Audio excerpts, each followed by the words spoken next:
नमस्कार दोस्तों।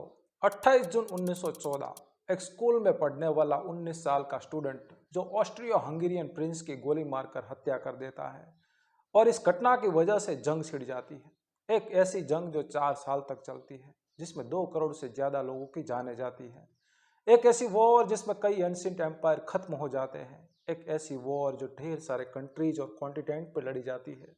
आज के दिन हम इस वॉर को वर्ल्ड वॉर 1 के नाम से जानते हैं। सुनने में बड़ा अजीब लगता है ना ये, कि एक घटना की वजह से वर्ल्ड वॉर 1 हो गई। अगर हमारे पास टाइम मशीन होती और हम उस दौर में जा सकते और इस घटना को होते हुए रोक देते, तो क्या वर्ल्ड वॉर 1 नहीं होती? रियलिटी इतनी सिंपल नहीं है दोस्तों। इतनी बड़ी जंग एक लंबे कॉम्प्लेक्स चेन ऑफ रीजन्स की वजह से होती है। फिर एक ऐसी घटना होती है जिसकी वजह से वो स्पार्क आता है। इमेजिन करो कि मेरे सामने एक डायनामाइट का पहाड़ खड़ा है और मैं एक छोटी सी माचिस की तीली से उसको जलाता हूँ। फिर जो धमाका होता है तो वो क्या माचिस की तीली की वजह से हुआ है? नहीं, क्योंकि वहां पर डायनामाइट का पहाड़ पहले से खड़ा था, इसलिए वो धमाका हुआ है। आइए जानते हैं आज के वीडियो में वर्ल्ड वॉर 1 के बारे में।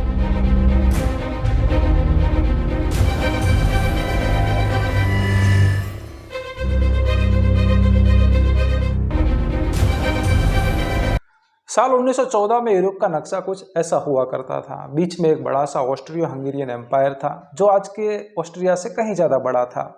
जर्मनी का एम्पायर था, वो भी आज के देश के जर्मनी से कहीं ज्यादा बड़ा था। पोलैंड का कोई देश नहीं हुआ करता था। रसिया में रशियन एम्पायर था।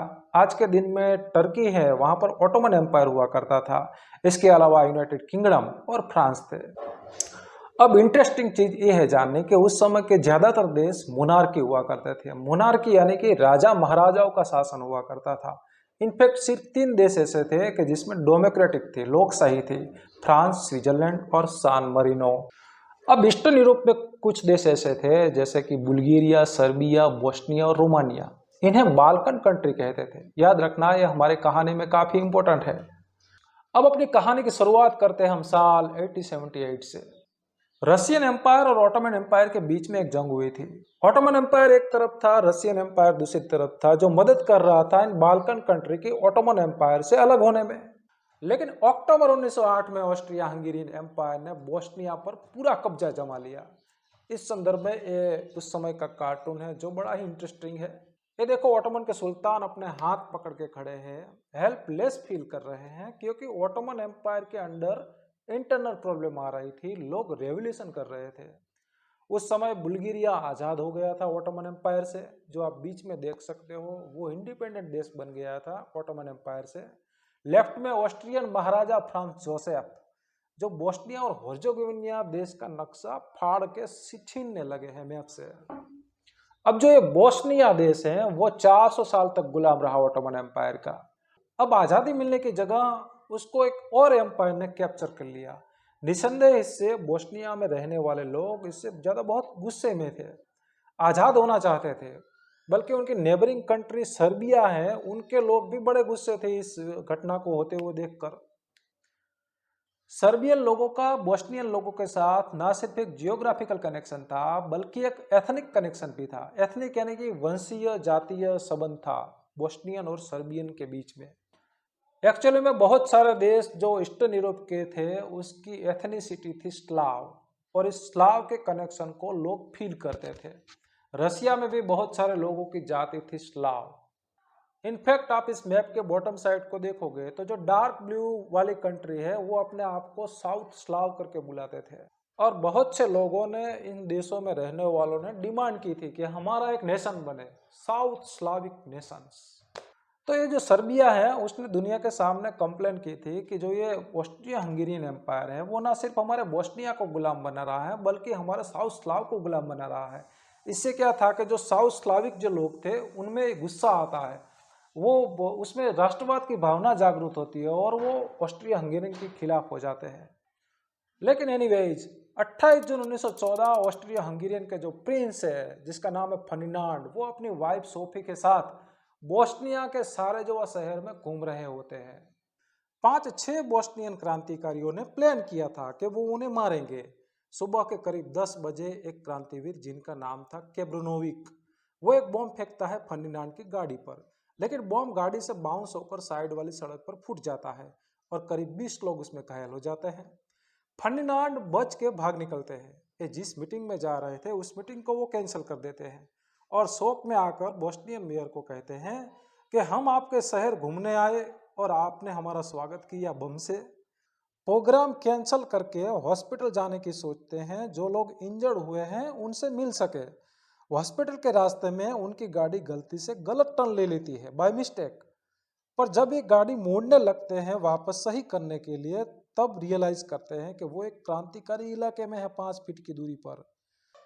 जो वीडियो के शुरू में मैंने बात की थी, वो इंसान गैव्रिलो प्रिंसिप, जो गोली चला देता है फर्डिनांड और उनकी वाइफ सोफी पर और हत्या कर देता है ऑस्ट्रियो हंगेरियन प्रिंस की।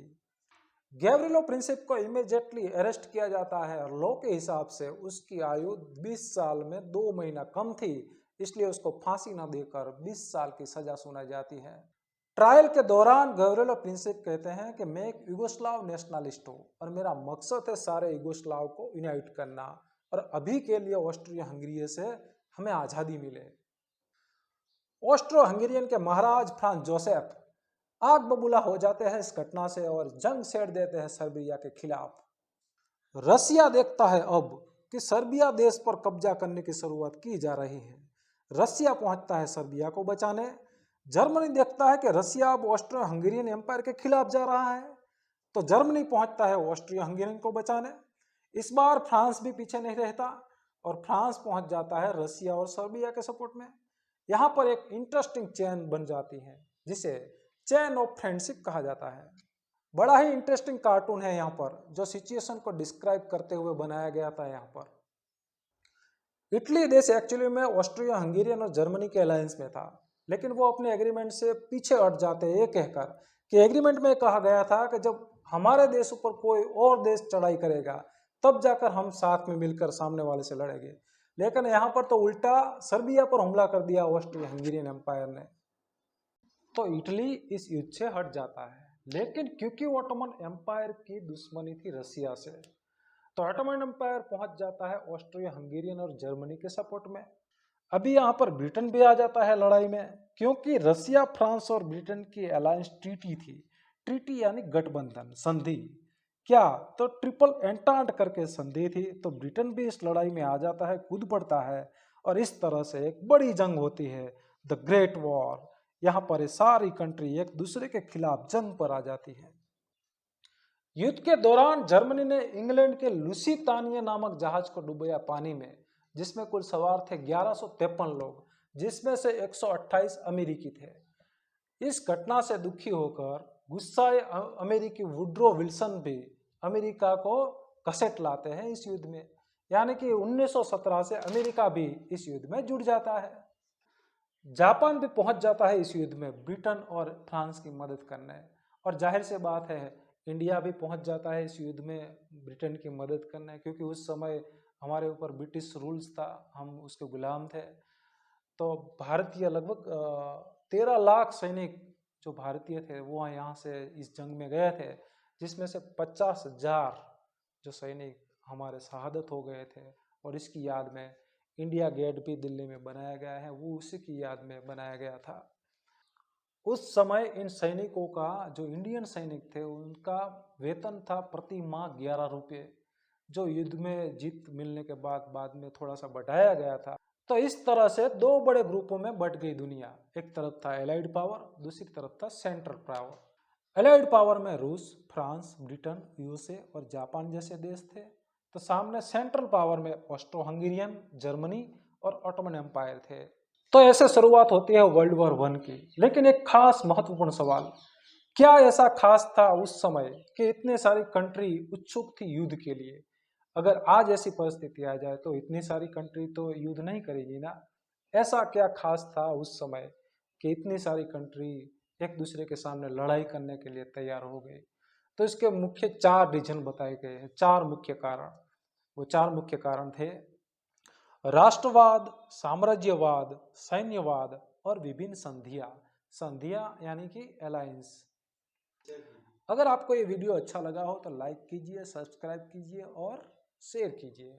मिलते हैं नेक्स्ट वीडियो में, तब तक के लिए जय हिंद।